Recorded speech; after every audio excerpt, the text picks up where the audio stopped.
All right, and welcome to another episode of Stay Tuned with Troy and Howie, and we have another special guest this week, and just to give a quick introduction here, see here, she is an American country singer, and I'm just going to read off your Wikipedia here, Kendall, but American country singer, songwriter, and actress. Most recently known for being 2010-2011 national finalist in the Colgate Country Showdown and a contestant on the 2006 season of American Idol. And once again, welcome, Kendall Phillips. How you doing? I'm great. Thanks for having me, guys. Oh, of course, of course. And by Pleasure. the way, yeah, what is I always like asking people, but you actually had the opportunity to be on American Idol. Did you see that as a positive thing for you in regards to your career? Oh goodness, yeah. So when I did it, I was actually the youngest on the season. So that was back in 2006. And it just did so much for me as far as I'm coming from a small town in Indiana where no one knew who you were. Sure. And it kind of catapulted you into this spotlight, which helped me get a lot of leverage at that time. But now that this show has gone on for so many years and I live in Nashville, you can't go around the grocery store without finding somebody who's been on Idol, and you're like, hey, I know. Oh, geez. So yeah, it did a lot at the time, but now you say, oh, you were on American Idol, it's like, yeah, so was I, and so was I. You're like, yeah. Who wasn't? Exactly. Right?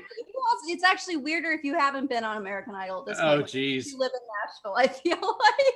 Well, you know what's interesting about Nashville, by the way? I was actually in Nashville. Well, I've been to Nashville several times, and the one time I was down on the main drag there, and I ended up going into one of the bars, and you happened to be singing on stage, and yeah, and it was kind of, and I'm shocked you don't remember me, so I'm hurt, just so you know. But yeah, so you were singing on stage, and after you were done singing, you actually came down and introduced yourself and said hello. And in fact, if I remember, and you even gave me your Instagram site right there and then, and I've actually been following you ever since. That's awesome. Yeah. I feel bad that I'm like, please people say I was nice, because a lot of times, and I want to say that time that happened, how long ago was that? Oh my gosh. It was probably with 2013 or 13, 14. No, well, you know what? Actually, it might have been 5-6 years ago. Yeah. That's around that time. Yeah. So I'm like, during that time, so when I was doing all the performances and stuff down that, I was so stressed. Yeah. Because I was right in between getting my record label signed. And then I was also like, I had all of these showcases. So some people were like, hey, yeah, we met you off stage. And I'm like, was I having a mental breakdown in the back? That was probably what was happening. Did I have tears in my eyes? Not at all. In fact, I was out on the sidewalk walking down the street, and I literally heard your voice coming out of there. I'm like, wow, I got to check out who this is. And that's, yeah. And I went in there, and it was obviously you. And yeah, you sounded amazing. And you seemed very sane at the time. So no tears. I'm so glad. I met with somebody not long ago, and they had said, yeah, we remember you back from that time. They're like, you were something. I go, I don't know what that means. They're just like, you just look like you had a really hard day. I'm like, I probably did. Did. Yeah, no, you were. Glad that I didn't look like I was completely like out of it. So I'm glad. Yeah. So yeah, we're joined by Kendall Phillips here, and her website is kendallphillips.com. You can find her on Facebook, Kendall Phillip Music, on Twitter at Kendall Music, and on YouTube with her name, Kendall Phillips. So Kendall, real quick, before we get off the American Idol thing, two more things I wanted to bring up about that. Number one, you did get into the part that was televised a little bit, correct? Like the Hollywood round and stuff like that? Yeah, so I went to Hollywood and I competed out there, and then I got like obviously the boot right before they do the the live round, Groups. or like the battle, not the battle rounds, but where it was like the dog, where Randy would be like, "Oh, this is my dog, Kate." Oh, you yeah. know, dog. Yeah. I got cut before that, Hmm. but I did get to, I was in Hollywood and I got to compete in those rounds and everything out there, and got sent home crying, which it was Aw. fine. Did you get to meet any of the judges that were stars? I guess that would have been Paula, Randy, and Simon at that Oh, time, yeah, right? I met Yeah. all of them. Simon Cowell was actually the reason I went to Hollywood, so that was really awesome. Paula Oh. loved me. Simon really loved me. But Randy was like, dog, I'm just not sure. I'm on the fence about this one. And I'm like, come on, Randy, give it Yeah, to me. right. Just not feeling it, dog. Right? He wasn't feeling it, but it's okay. When I went back, so Simon Cowell had said, because I was really young when I first did it, he goes, I believe in like 10 years you're really going to be an artist to watch. Hmm. So I got invited back to Idol 10 years later, and I went and I competed in front of Harry Connick Jr., Keith Urban, and Jennifer Lopez. Oh. And Keith and Harry both loved me, and J-Lo didn't like me. So I was like, you know what? I can't win. I can't win. It's okay. Oh man. Yeah, it's fine. That's the second part I was going to go to this is reading up the. It says you were in Chicken Soup for the American Idol Soul. What was that all about? Yeah, so I actually I didn't know that I was going to be in it until my mom came up to me and she just sat me down one day. She's like, "So don't be mad." And I'm like, "Okay, why? What did you do? What's going to embarrass me?" Because I was still in high school. And she Yeah. goes, "So I may have gotten you into Chicken Soup for the American Idol Soul." And I was like, "The book? Okay, but why?" And it turns out American Idol loved my story because I have Tourette's. And so I would really I dealt with that a lot as a child and everything. And I still do as an adult, but now I just Okay. don't care. But as a kid, it was really hard. And so I, dealt with that. And then right before I went on the show, I was involved in an accident where I had paralysis from the neck down. Oh my Oh gosh. my gosh. I didn't know if I would be able to go on the show. It was just a fluke accident. It's called central cord syndrome. It's like when football players get hit in their spinal column, Yeah. like their cord swells up. And so I had that, and I was in the hospital for a week. I was like home hospital bed, all of that stuff for a long time afterward. And still, like, even today, I have some, I don't know, like tingliness, if Sure. that's, but I mean, really, that's seldom happens. But it was just kind of a fluke accident. So I had to overcome that. And my mom was like, "It's inspiring." I'm like, "Mom, it's embarrassing. Nobody wants to hear about this." But anyway, so I got put in that. And I can't remember what it was titled. I think it was like God Had to Have a Reason Why, or something, is what my story was. But basically it was like from my mom's perspective, when she would tell me, because I, as a kid, was so upset. Why do I have Tourette's? Why do I look, I had buck teeth, looked really funny and all of that. She's like, "Well, God gave you such a beautiful singing gift, so he had to make it fair for the rest of the kids." I'm like, "Mom, what a line." Wow. Sounds like we know who your biggest fan is, huh? Yeah. Anyway, so the editors loved it. I was mortified, but it's cool. It got put in the book, and Well, that is a really cool backstory, though. And looking into you, I mean, obviously I don't have that book, but none of this other stuff is kind of listed in any of your bio or wiki or anything like that. So that's pretty cool that you're willing to kind of talk about that now with the Tourette's. And I mean, the paralysis deal, that's kind of a scary thing. Like, you had to be was there a pretty good prognosis on that right from the get-go, or were they kind of worried that? No, they didn't know. So Indiana, we have a like Riley Children's Hospital, which is a really big hospital. And so the neurologist there is the one that actually ended up diagnosing me. And it was just scary. Fortunately for me, I was in a lot of pain. I was on so many pain medicines that I don't remember, but it was really bad for my parents. For sure. So I mean, there's nothing worse than a parent seeing their child and knowing there's nothing they can do to help them, But I mean, I was in so much pain. I do remember, like, I would, because your spinal column, like your nerve is clamped, and I was just having shooting horrible pain, and I would chew through toothbrushes. So they would like just give me a toothbrush so that I wouldn't like crack my teeth or anything. And I was just literally, they give me plastic toothbrushes over and over, and I would just chew through them and bite down on them. Oh my until gosh. it would like, yeah, they're not fun at all. So I do have some memory of that, but yeah, I don't know. And the Tourette's thing, I've lived with it my whole life.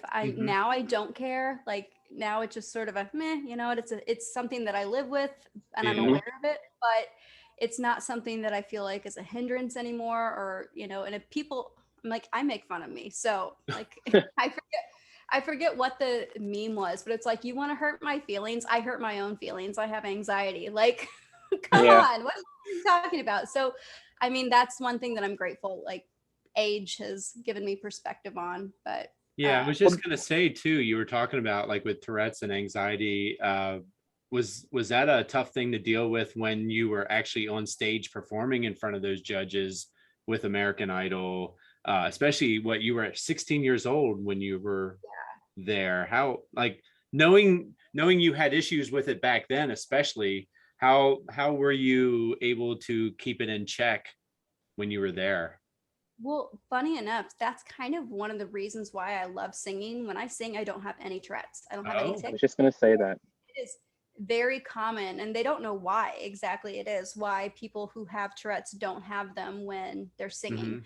And I'm one of those. So when I was singing, it wasn't a problem. It's just when you're standing there on stage beforehand, and I had like horrible issues with it. So that was really tough to kind of work through and just sit there and like, don't do it. Well, I remember there was another contestant that made it in the top 12, I think, on Idol a couple years after you, I believe. Was it James? I don't know why Corbin's coming to my mind, but I don't think that's right. But anyway, he had a really bad stutter, and it was the same thing. As soon as he started singing, you couldn't tell. There was nothing. But then he would interview him after he was done singing, and he'd be stuttering. And it's just amazing to me that something clicks in your brain. Obviously, not that you're trying to do it, but just, you know, and just naturally. I don't know why that is. And stuttering is similar too. And they're like, they don't know why. It's so bizarre. That's a cool thing. That's really cool. And I'm glad you're willing to talk about it, because there'd be people that, you know, and I'm sure you were at one point, like kind of ashamed or embarrassed to talk about it, but it's a really cool thing because it's something that many people suffer from. Yeah. So why not be a spokesman for it? So even as an adult, I want to say maybe a year ago, I found out David Beckham has Tourette's. Oh, get out. I was shocked by that. And I was like, what? Okay. Why didn't you come out and say something about it? Right. So, I mean, I do. And especially if I see little kids that I notice have it and their parents are like, I can tell that situation. I'll just come up and say, listen, I have it too. It gets better. You'll be fine. You know, just kind of hey, you're hang in there. You'll be okay. I promise. Yeah. Yeah, I would imagine so. And you also mentioned too that you mentioned kind of like your age. You're celebrating a pretty milestone coming up, aren't you? Oh, yeah, I'm getting old. I'm getting old. Well, hey, you're talking to older. All right, so it's all good. You're getting to the spot now where you can start doing the 29 plus, right? Yes. There you go. Yeah. 29 with 1 year experience coming up. 1 year experience. Although I've been doing that since I was 21, 22. So it's just people like, how old are you? Like, how old do I look? That's the first see, such a loaded question, right? Yes. So, but I mean, in all honesty, you do look like you're in your mid 20s, mid to earlier 20s, if that helps. Yeah. But you're holding off on the age really well. There you go. Yeah, and are you?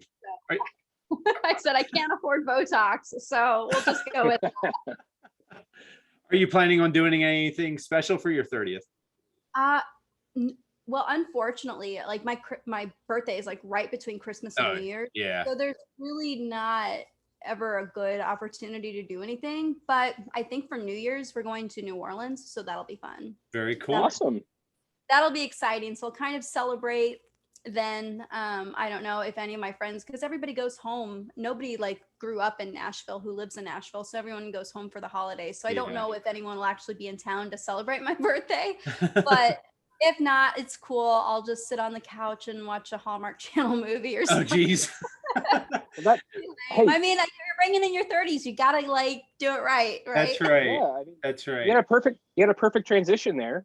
You know, people going home for the holidays, and right now on your website, you have a free EP with some singles you can download. You know, donation if people are willing to, whatever.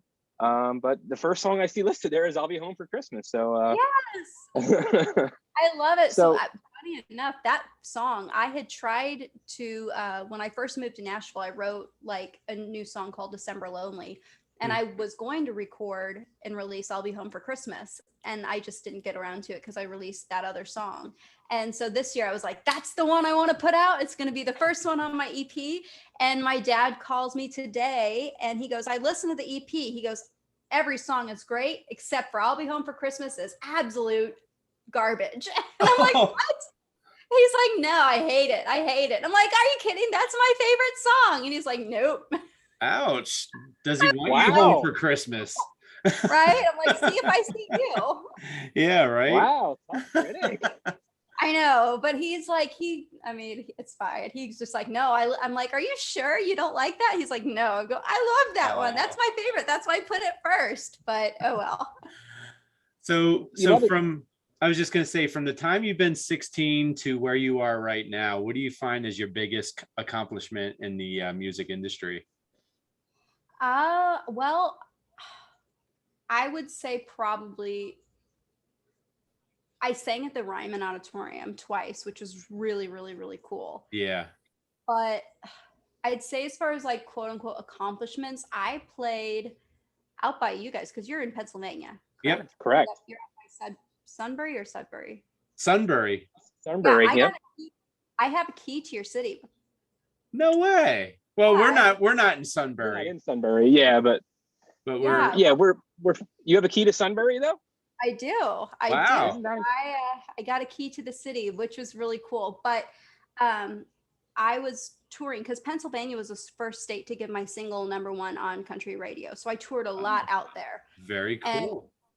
I can't remember if it was that music festival or if it was the one or shortly after that, but it was the first time that I was on stage and like not just one person, but the entire audience was singing my song back at me. Oh And my I was just God. That's like, so cool. the coolest moment of my life. So I would say, I mean, it was just that. I mean, it wasn't like a huge, stadium or anything, but I'm like, this is at least, a few hundred people Yeah. who know Yeah. my song.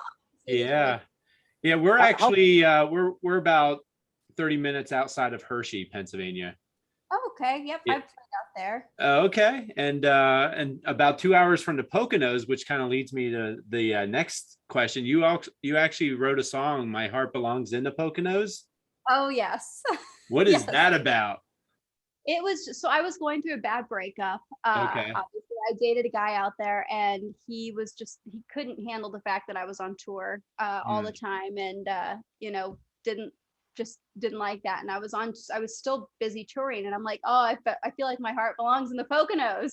And so I wrote this song, and I was just like all in my feels, and I put it on Facebook or Instagram, or no, I put it on YouTube and then Facebook.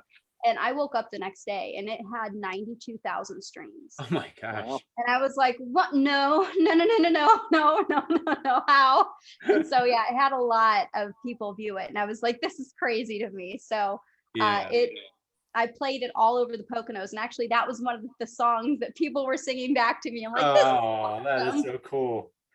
We just had a guest by the name of Seth Reed, and about 3 weeks ago, Howie, he played there. Yeah, Or he not was even. at Sunbury. Yeah, he was Oh, playing up in wow. Sunbury, so Yeah. that's pretty crazy. That is. Sunbury must be hopping it up there. Well, I can't remember what the festival, Riverfest, right? River Festival. Okay. Yeah, I You can't could be remember what right. he said. Yeah, I think he was just playing at like some local, He was at a gig, yeah. yeah, like a gig at some bar out there. All I remember is that they had a cake with my face on it, and I judged Sunbury Idol or something. Oh, And Wow. did that, and then when I played the show, they brought me on stage and they gave me a key to the city, and I was like, I'm nervous. Like, why do I get a key to the city? I don't even know why, but it was so cool. Yeah. And, maybe they're looking to raise their population. They like want you to move there or something. maybe come on in. That's right.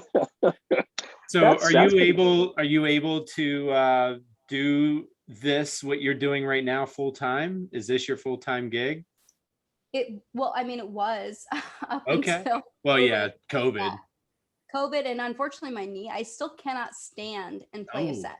Like I can't stand and hold my guitar. It's like, and it's tough. I got a slimmer body guitar. I got the new Fender Acoustasonic, and it's really great, but it's still, it's tough.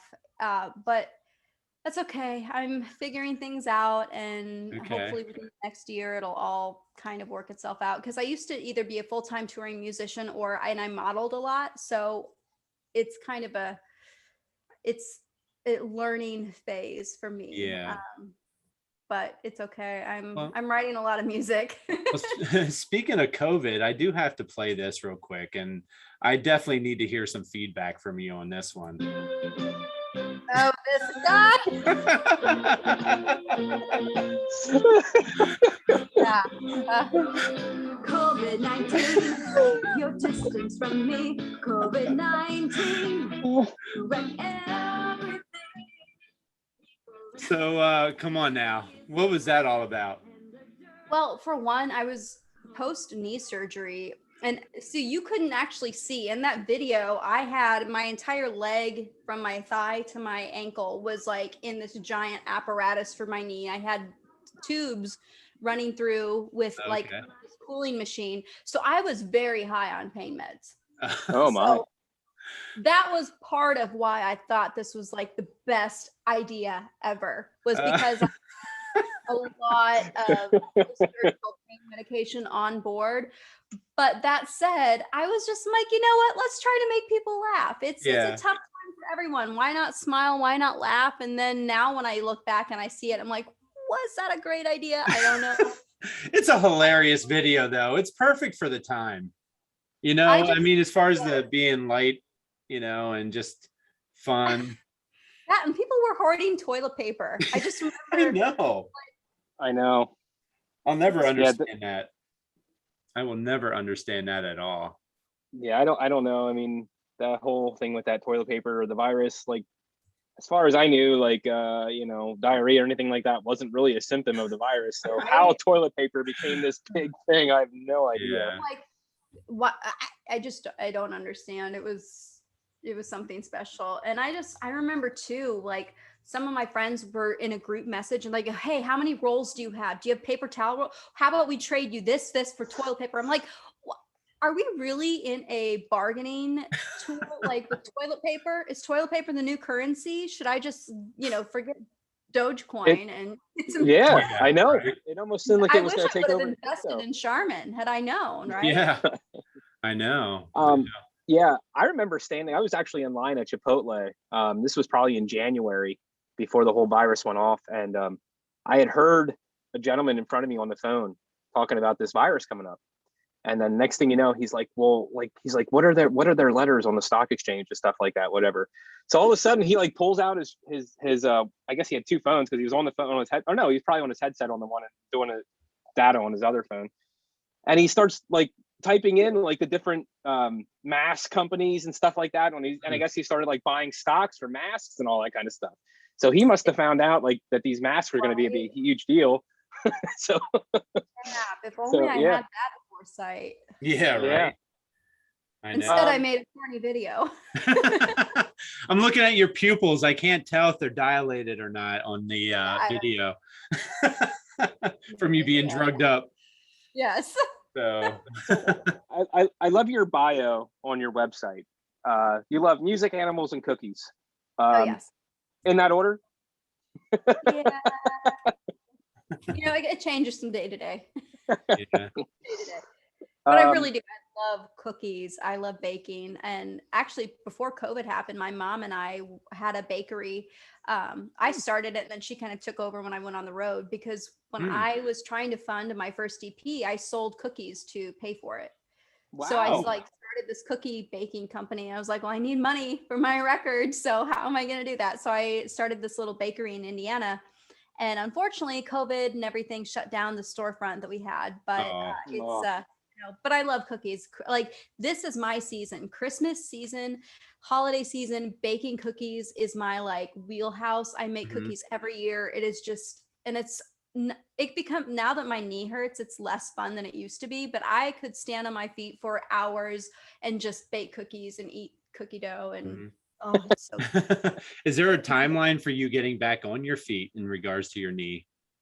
Well, and I've been to the surgeon, and unfortunately, he's like, "You're probably as good as it will get for a while." Unfortunately, my insurance is not paying for physical therapy, so everything is out of pocket, and I'm doing the best I can. Like, I've got an exercise bike at home. I take water aerobics classes, but the fluid buildup that's on my knee is so bad that it swells up anytime I do anything. But to get that removed causes more scar tissue, and then it kind of becomes a cyclical thing. So it's kind of tough. I have a cane that I walk with that it helps when my knee either gets too tired, or if I face plant, at least I don't go down. So that's always good. But yeah, it's and I have a taser cane. What? So Really? a cane with a taser on it. Yeah. So that's kind of fancy. Yeah, Isn't right. That's a cool idea. Now, did you feel like you needed that, or? Well, yeah. So unfortunately, I live in Nashville, and there was like a run of abductions that had happened lately. And I had these guys try to get me in their van a while back. Oh, so I was wow. like, you know what? My brother's like, you need a taser cane. You need a taser cane. And I was like, okay, I'll get one. And now I'm like obsessed with it. And I'm just like, Oh my gosh, tell me, like, what happened when these guys tried to get you in their van? well, fortunately, I was on the phone with my dad, and it was broad daylight. We have a walking path, and these guys just pulled their van onto the path. And frankly, I don't know how they didn't damage their car doing it, because it's a strict path to walk on, and it's got like dividers in it. Yeah. But they pulled up, and I just heard someone shouting at me, and I was like, whoa, whoa, there's a car here. And I got into the grass, and this guy was like, get in the car, get in the, Yeah. car. And the guy in the back, like with the slider, like I could tell if I had gotten close enough would have come to try to get me, but then somebody came the other way and they sped off and went around. So my dad, I hung up with him, I called 911, and then when they came back, they tried it again, but then the 911 operator was on the line. So they at least heard everything. And I mean, they didn't ever succeed, but still now every time I see a car that looks like that, even though they didn't get caught, I freak out. And I don't blame you. in my neighborhood in Nashville, live in East Nashville, which is a beautiful area. Like, you can walk downtown from my house. I'm the second woman that exact same thing had happened to. And during that week, I want to say I was the fourth attempted abduction. Wow. Oh my gosh. They just recently did a big with the FBI and I think Homeland Security, maybe it was. They just did a big trafficking ring bust here in Nashville where they arrested like tons of people. And it's Who would have thought? yeah, it's a big problem, I think, here. And usually you think that they would take place at nighttime. Like, Yeah. Sure.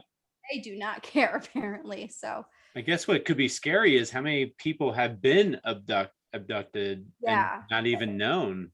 no, yeah, exactly. So I don't know. I think, and that's what they say. They think it's one of my girlfriends is a bartender downtown, and it just so many of the bachelorette parties and stuff. You go out, you're drinking with your friends, you call an Uber, and then the car comes and gets you, but your girlfriends stay out thinking that you've been Ubered home, and then they don't realize until you get home, oh, well, she's not here. Okay, well, maybe she's met a guy and they're out together, and then they don't realize until it's too late and she's already gone that's happened. So it's wow.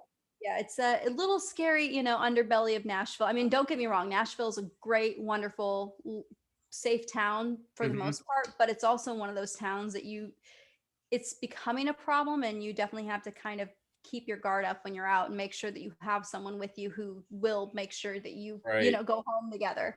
Yeah. I mean, I live in the middle of the country, and at nighttime when I go for a run, and it's sad that we even have to think this way, but I'll go for like a 3-mile run or whatever, and I'll have a gun strapped to me, when I go for that run, because I just don't trust people. And people can just be complete idiots, and obviously what you just experienced is proof of that. Yeah, So, it's dumb. I mean, and some of the stuff that we just recently had a woman abduct at my grocery store, which, I mean, it's a Kroger. It's a really nice yeah. area. It's still during the daytime.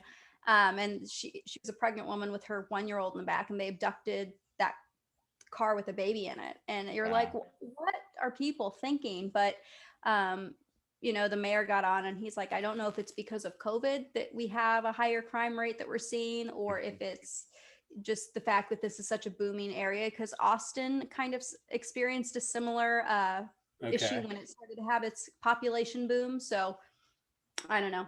I just Yeah. know I keep my guard up, and now I have a taser cane. So how does that Wow. taser cane, is the taser at the end, you said? Yeah, so it's at the end. It's got a button like a trigger, like you would with a gun, but Yeah. it shoots out the volts, and it's got the taser part of it is about that. Oh, it's about a foot long. So a foot of the bottom part of the taser is, so you can hit it like a baseball bat. Oh, So you don't, or you can hit it in the front. But either way, it'll keep them at a distance. okay. Wow. I've I like never had that. to use it. I have almost threatened my brother with it just because. Come on, you guys got to have one of those drunken nights where you're like, hey, let's try this out. Right? That's literally kind of how it happened. They're like, hey, you want to see my taser cane? And then people do until they hear that like shock, and they're like, nope, I don't. You need to keep that away from me. I'm like, There come you on, go. it'd be so fun. You tase me, and then well, no, I'm not going to let you tase me. Yeah. So yeah, good insight there, and nice to know. If you're planning on visiting Nashville, just kind of make sure you're with somebody that you can trust, and Yeah. always just kind of keep your eye out. And now I know why Howie wants me to visit there so bad. No, I mean, it's an incredible area. It's just one of It those is. that, because it's got so much tourism and so many people coming in, it's made it an easy target. And frankly, from what they said, the people who are doing committing the crimes aren't actually Nashville residents. They're coming Right. from out of town. They're just, Just Yep. opportunity. yeah. Yeah, If it's an only easy they spot. their wits were good, not evil. Yeah, I always tell Troy, it's like, man, you don't know what you're missing out in Nashville. It is really a cool scene when you just walk down that music. Is it Music Row is what it's called? So we have Music Row, and then we have Broadway. Broadway is where they've got all the music, the live music, and Yeah, it's Broadway. And like, yeah, just walking down Broadway is just amazing. Just going in and out of the different places and all the different artists playing. It's just what a cool scene. Oh, it is. When's the last time you've been to Nashville? Uh 2 years ago. Oh gosh. So yeah, it's changed. So they just put new. It's called Fifth and B, Hmm. and it's right across from the Ryman, and it is so cool. It is so Really? cool. You have to come back. Yeah, it's like an adult food court. So it's got like, they have bars, they have all the Oh, food you want. So they have like Hattie B's, Princess Chicken, like any kind of food you could want is in that like arena. But they okay. also have live music up there all Oh, the time. wow. And it's Perfect. so cool. And it's just one of the coolest rooftop bars. They've got a huge stage that you can see all the way down Broadway. It's just a really nice spot to Yeah, that just does walk sound to. really cool. Yeah, I love it out there. So I have no doubt I will be out there in the near future. So looking forward to it. Well, now you need to So join us. Yeah, exactly. Howie, can you adopt me? Sure, I can do that. So yeah, once again, we're joined by Kendall Phillips, kendallphillips.com, Facebook, Kendall Phillips Music, Twitter, Kendall Music, and on YouTube, obviously, Kendall Phillips. Kendall, let's talk a little bit about your book you have coming out. What's that all about? I'm so excited. It is called Letters to the King. It's a historical fiction, and yes, it is a romance, but I am such a history nerd that I just wanted to write something that could have happened, but I can't prove it happened.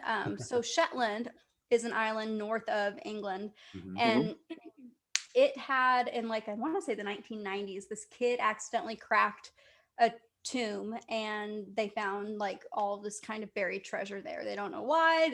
There's no explanation for this, and they didn't really like look into it that much because there was truly no way to explain it. So I kind of based a book off of what I thought could have happened to lead to that. Okay. So it kind of takes place part way between 1600 and present day, between the people who are uncovering this and the life of the people that led to this. So it's kind of an interesting little spin on it. If you're a fan of like Outlander, you'd probably like it, or even Bridgerton. Okay.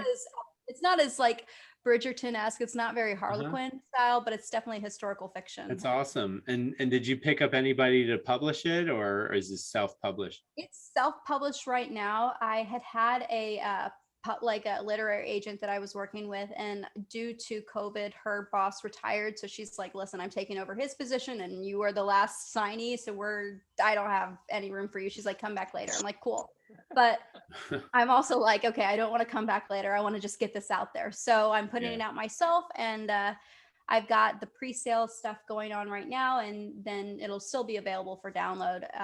It's called Letters to the King, and Okay.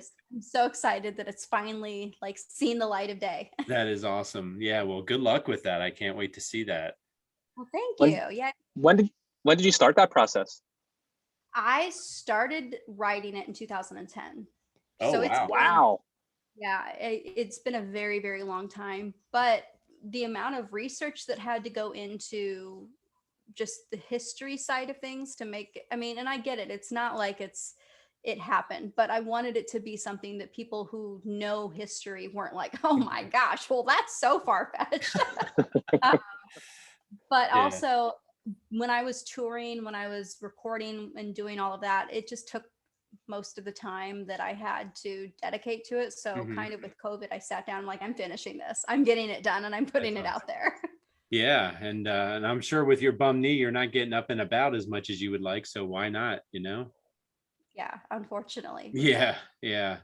So where can they, if they want to pre-order it or order the book, where can they go for that? So they can look. So my website, kendallphillips.com, has a link to it. Also, letterstotheking.us. Unfortunately, the .com got bought up, and I was so mad. And I think it was a company that held it for ransom. And I was like, "Well, I'm not paying you for that, so I'll just do the US. It's fine. I don't really care." But letterstotheking.us, or there's a Facebook page and an Instagram page. It's just LTTK book, Letters to the King book. But yeah, if they're interested and they want to see it, I've got on the website, I have the first 3 chapters that people can read and see, what it's about. There's the option to order it. And I'm hoping the goal is so that they will be in by Christmas time, roughly. But I don't control how quickly they get printed. So Right. it's in the air there. Okay. Did you get any copies yourself yet? So I have all I'm using them to stack my computer on actually right now, but I have like the pre-copies and like the proof copies. I've had 4 or 5 proofs that I've gone through and like checked at and send them to reviewers and all sorts of stuff like that. So Are you going to get like a case when they get published, like for everybody? Like, is there going to be like a box or a case sent to you, or? Yeah. So I'll get that, and I'll have like it'll be a hard copy book with all of that, and I'm so stoked. Like and I've only had like the paperback copies that I've been sent so far, just like the proofs. So I have not actually seen or held or smelled the hard copy version. I hope when you open that box, when you get it, you have somebody to record you doing it, because I heard it's like one of the most greatest experiences when you open that and see your work like that, like published like that. So that sounds like a TikTok to me. Yeah, I think I'm going to have to. I can't wait. I'm so excited. And with the book, which I thought was kind of cool, if you download the book, you get a free download of the song that's going to be coming out here soon called "Send Me to the Grave." And that song will be released to the public come New Year or whatever. But if you want to get it ahead of time, if you download the book, you get the song. And you get it for free. I like it. So it'll be a free download with the book. So that's kind of another little perk to downloading. But then after the hard copies have been released, then we'll do digital. So it'll be on Amazon and where you can get your iBooks or wherever it is that people order Yeah. books. And Now, I think speaking of like publishing and such, do you ever have an interest of signing on with like some kind of publishing deal, whether it's music or anything else? Oh yeah, I do. It just has to be one that's a good fit. I think I love writing stuff. I write even jingles for people. I've written people's wedding songs and stuff like that. Oh, very cool. So I would love to sign with somebody. It's just a matter of finding a good fit where they value your work and not so much our creepy individuals who want. Yeah. Yeah. I mean, our last person that we interviewed, he was just signed by Big Yellow Dog Music, and and I'm thinking they're listening right now. So if you like them, feel free to give a shout out. And Oh yeah. so No, all right, good. But yeah, but yeah, no, I think I always wonder about that because some folks prefer not to be signed by some type of label. They prefer to stay independent, and yeah, I guess that's not you though. no, so when I was signed, I loved the opportunity that it opens. It depends on what the deal is. If they're going to advance money or put money into it and put money into helping take that product and get it in front of audiences and really get it licensed and get it Hmm. distributed to where it's not just something that I can do. Yes, please, by all means, take that Gotcha. off my plate so that I can work harder and focus on the music. Hmm. But if it's a deal where it's like, yeah, they're not really going to put any money into it, but they still want royalties, I'm like, okay, well then why am I splitting this with you if I can do this and you're not Yeah, helping get this right. done with anybody else that I couldn't have done. So, Hmm. I really would love that. And when I got dropped by my label, I say dropped by the label. When I parted ways with my label the last time, it was primarily because my sponsors, I had sponsors that came in. My label did not front any money or any funds to advance anything. So when I was touring, I had to finance that out of pocket. When I was, Oh wow. uh, booking shows, I had to do that all myself, or I could pay for the manager or the publicist. And I was like, I can do all of Yeah, this right. myself.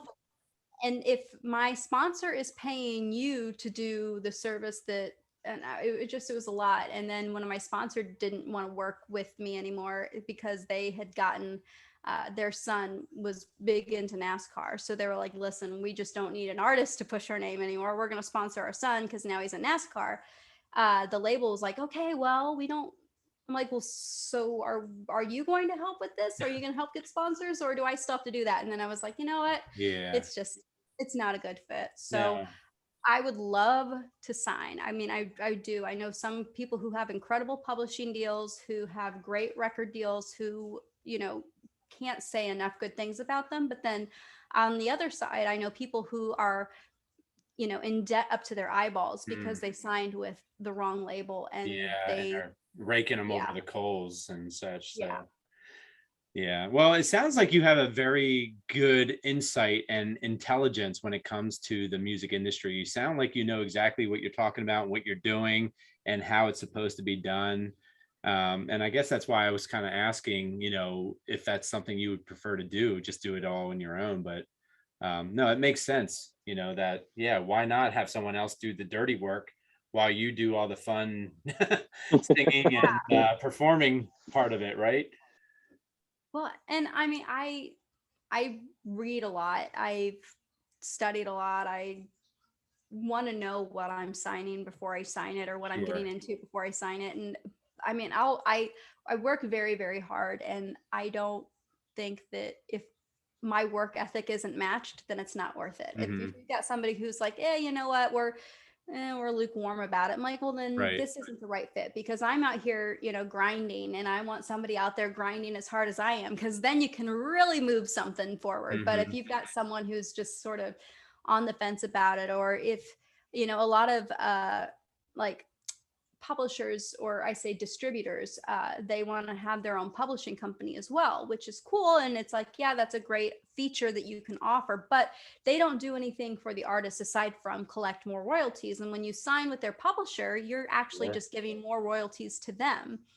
And it's not, I'm like, I'm not going to name names with the company or anything, but there's a very big distributing company that also has a publishing company, but they don't actually get your songs placed in anything. So Mhm. even though you may have signed with them, I've got people who are like, oh no, I have a publishing deal with this person, this company. I'm like, no, you don't.